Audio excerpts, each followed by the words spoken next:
Bismillahirrahmanirrahim. Assalamualaikum warahmatullahi wabarakatuh.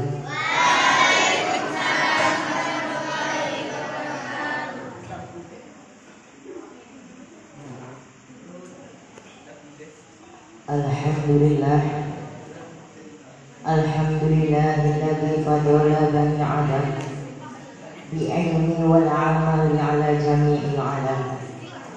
Wassalatu ala Muhammadin sayyidil arabi wal azam wa ala alihi wa ashabihi ya nabi'il ulumi wal hikam. Amma ba'du. Yang saya hormati Romo Yai Abah Subaghi Rahmat selaku pengasuh dan pendiri Pondok Pesantren Darul Ureah.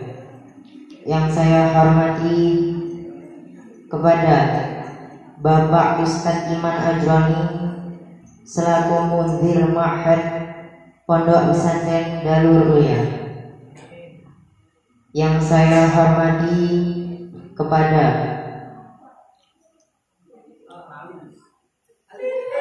segenap jajaran pengurus Ismadu, sekaligus kepada santri putra yang saya sayangi dan santri putri yang saya cintai, yang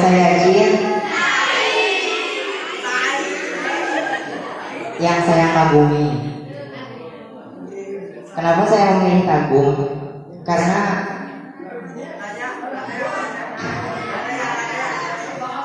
terlalu besar makna yang ada di dalam kata mencintai. Jadi saya cukup memilih kata kagum, karena itu lumayan go standar bahasanya. Salawat serta salam semoga tercurah kepada Nabi kita, Nabi Muhammad, yang kita nantikan syafaatnya di yaumil qiyamah. Hadirin santri rahimakumullah. Allah tidak akan tanya nanti di hari kiamat berapa usia kita, tetapi yang akan ditanya apa isi usia kita.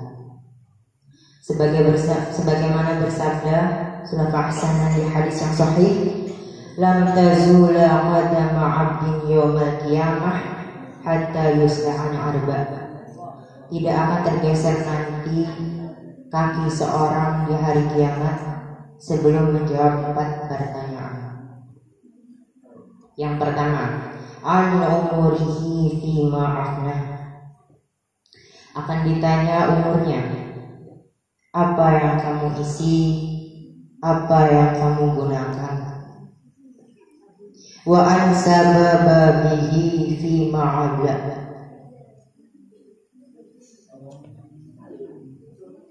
Lebih khusus lagi ditanya usia mudamu. Padahal usia muda ini bagian dari umur. Tapi kenapa ditanya lagi? Yang ditanya itu usia muda. Kenapa? Karena usia muda itu tantangannya besar. Dan perjuangannya bagi umat Islam itu sangat dinantikan.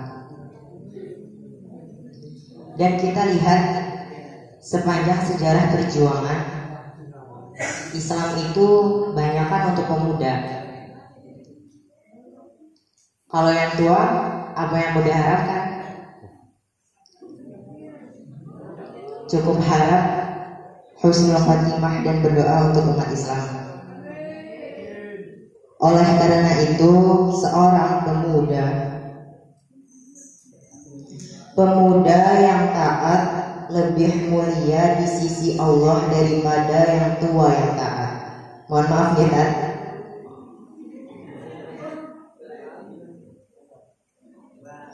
Lebih mulia di sisi Allah daripada yang tua yang taat. Kenapa? Padahal kan sama-sama taat. Tapi kenapa yang muda yang lebih mulia di sisi Allah?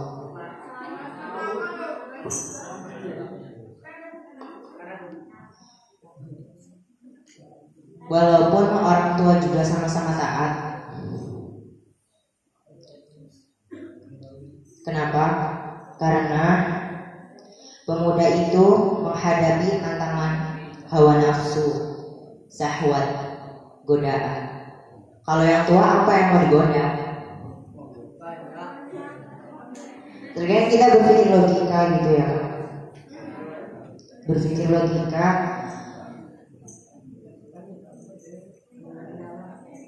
Antara yang muda dan tua itu sama-sama taat.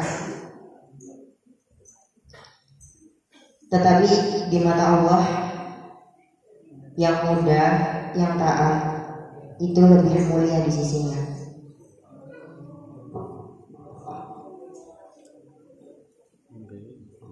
Makanya kalau ada musuh Islam ingin menghancurkan Islam, mereka menghancurkan akhlak pemuda,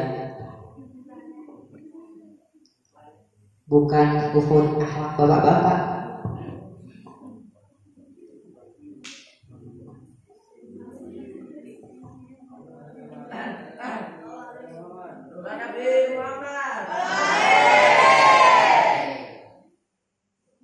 Dia merusak akhlak pemuda-pemudi.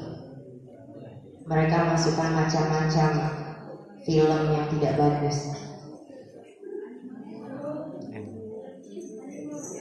film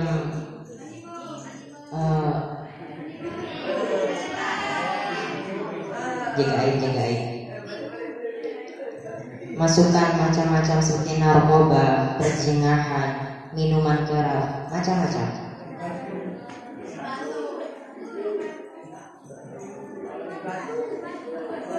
Oleh karena itu Islam pun menahan, hei pemuda, sampai Rasulullah bersabda 7 golongan yang di bawah naungan Allah.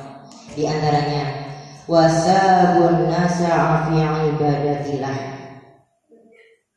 seorang pemuda yang istiqomah dalam taat kepada Allah.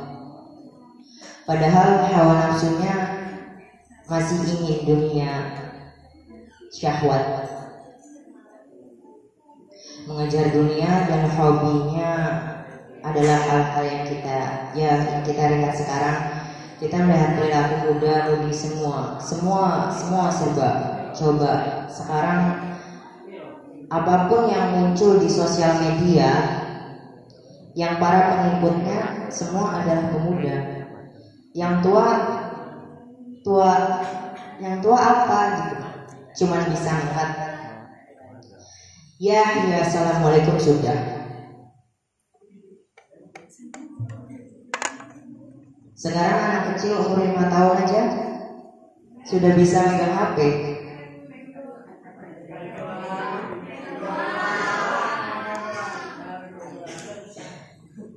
Sampai kadang-kadang bapak itu tidak mengerti foto, kadang tidak mengerti, hanya mengerti foto, menyimpan foto, sampai minta tolong sama anak-anaknya. Ini anak-anak tolong fotoin, bapak tidak ngerti foto.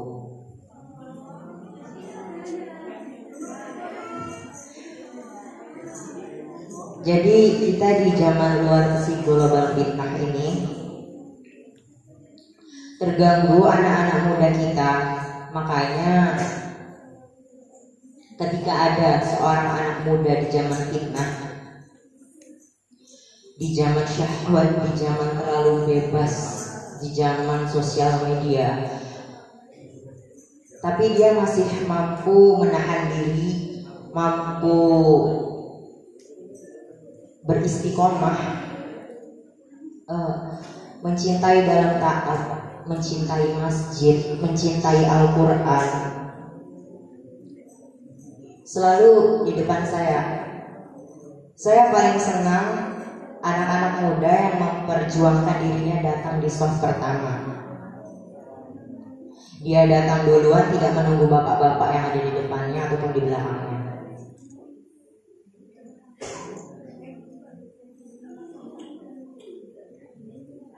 Dan itu baru pemuda yang berharga bagi Islam.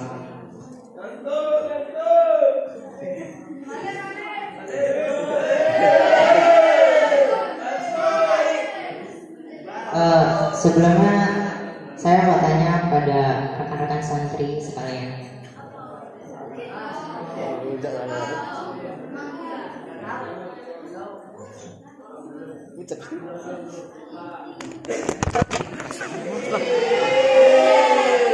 Materi yang saya sampaikan ini emang tidak untuk lingkup yang kita lakukan sehari-hari, karena kita tidak semua memegang handphone, tetapi akan jadi berguna nanti ketika kita setelah pulang lulus nanti dari pondok.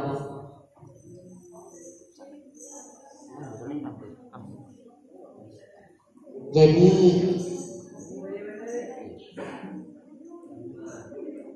sebagai santri banyaklah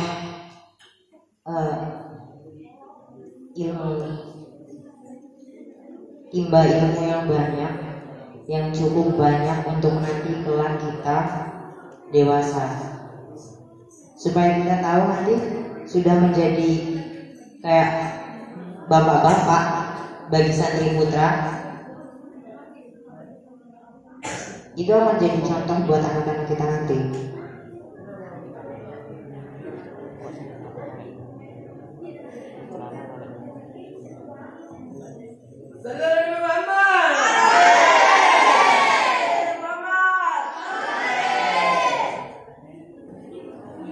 Balik materi.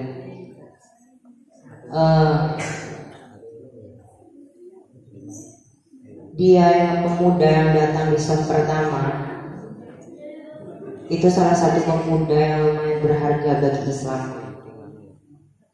Tidak menunggu bapak-bapaknya duluan ataupun di belakangnya. Karena disitulah ketika musuh Islam melihat masjidnya lebih ramai adalah pemuda-pemudi, itu yang akan ditakuti oleh musuh Islam.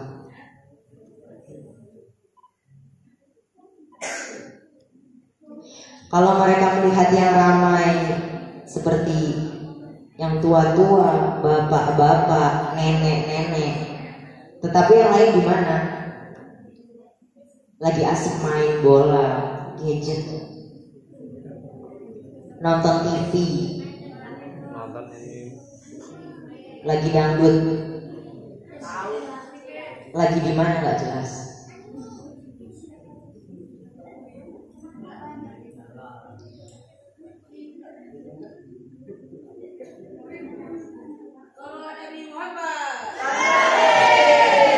Dari situ kita tahu sama anak muda-mudi sudah dijual sama mereka, tidak menghargai, cuma membawa nama Islam KTP.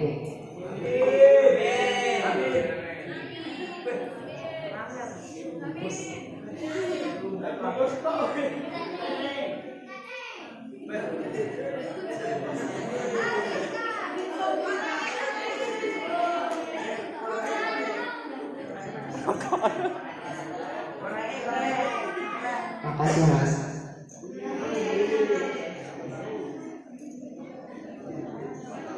Oleh karena itu jamaah sekalian, adanya pemuda itu pengaruh luar biasa, pengaruhan luar biasa bagi kita untuk menunjukkan kekuatan umat Islam. Dan coba kembali pada sejarah sebelum Rasulullah SAW sudah menyediakan pasukannya, sudah menyediakan tentaranya untuk menghadapi musuh Islam. Siapa pemimpin tentaranya? Pasukannya siapa pemimpinnya? Bukan Abu Bakar As-Siddiq, bukan Umar bin Khattab, bukan Utsman bin Affan, bukan Ali bin Abi Thalib, bukan Panglima Khalid ibnu Walid yang sangat terkenal sebagaimana ahlinya perang. Justru yang dibawakan pemimpinnya Usama ibnu Zaid. Ada di belasan juz 3.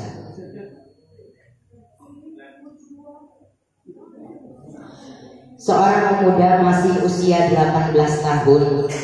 Makanya ketika Rasulullah wafat, belum sempat menjadi pasukan itu diperintahkan,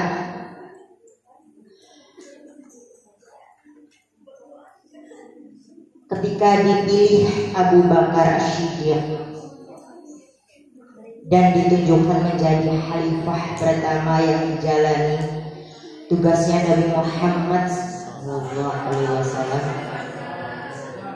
adalah titipan amanahnya. Jalan wahai Usama, bawalah pasukannya Abu Bakar.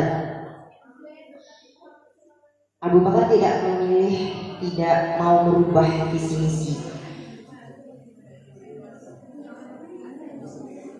misi yang telah diutus oleh Nabi Muhammad. Bisa saja kan khalifah pertama Abu Bakar As-Siddiq berbicara, mohon Usama, kamu masih kecil, ganti dengan orang yang lebih bijaksana, lebih tua. Tidak, karena ada maksud dan tujuan Rasulullah buat apa menanamkan jiwa yang jihad, jiwa yang bertanggung jawab, berjuang, jiwa mengerti, jiwa yang benar-benar bisa mempelajari dari orang-orang yang senior. Saya paling senang di masjid-masjid kalau diberikan kesempatan remaja masjid, urusi masjid, urusi jadwalnya. Yang tua tidak tergeser. Justru pemuda mengambil hikmah, kebijaksanaan, mengambil pelajaran dari para yang tua kita. Orang tua kita lebih besar dari kita, lebih tua 1 tahun dari ibadahmu, ilmunya lebih tua 1 tahun. Saya tegaskan kembali, orang senior kita, orang yang lebih tua dari kita, 1 hari dari ibadahmu, ilmunya lebih besar 1 tahun. 1 hari dia lebih tua dari kita, berarti pengalamannya, punya ilmu 1 tahun lebih besar daripada kita. Makanya sempatkan para remaja menjadi imam, menjadi kesempatan pengurus masjid, bendahara, mengurus keuangannya, mengurus kebersihannya, mengontrol jadwalnya. Supaya apa? Supaya membangun generasi baru yang mampu mengurusi masjid, supaya membangun generasi baru yang mampu mengurusi masjid. Kalau kita besok dipanggil oleh Allah Subhanahu wa Ta'ala. Makanya menjadi salah satu cita-cita saya mengajak seluruh masyarakat, ayo mari sama-sama terlibat dalam memperjuangkan dan mencetak 1 juta anak alim dan 1 juta penghafal Al-Quran. kelak. Untuk Indonesia, kami masih bekerja keras karena insya Allah dengan 1 juta alim dan 1 juta penghafal Al-Quran akan mampu mewujudkan Indonesia menjadi negara alim Al-Quran. Allahumma. Orang berkata Makkah dan Madinah pusatnya kedatangan Islam. Insya Allah Indonesia pusatnya kebangkitan Islam. Allahumma. Saya meyakini itu kenapa? Karena umat Islam di Indonesia, di negara Arab, umat Islam di negara Arab, Emirat, Kuwait, Qatar, Bahrain, Oman, Yaman, Mesir, bahkan termasuk negara-negara Afrika, dikumpulkan semua menjadi satu, itu masih umat Islam Indonesia lebih besar. Dan ini menjadi karunia bagi Allah Subhanahu wa Ta'ala. Semoga Islam akan selalu tumbuh dan berkembang di negeri yang kita cintai ini.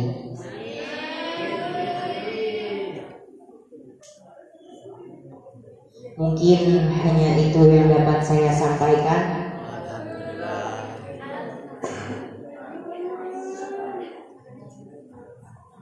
Apabila terdapat kesalahan dan kekeliruan ataupun tutur kata yang saya kurang berkenan di hati para hadirin sekalian, saya meminta maaf yang sebesar-besarnya dan saya mohon maghfirahnya dari Allah Subhanahu wa Ta'ala.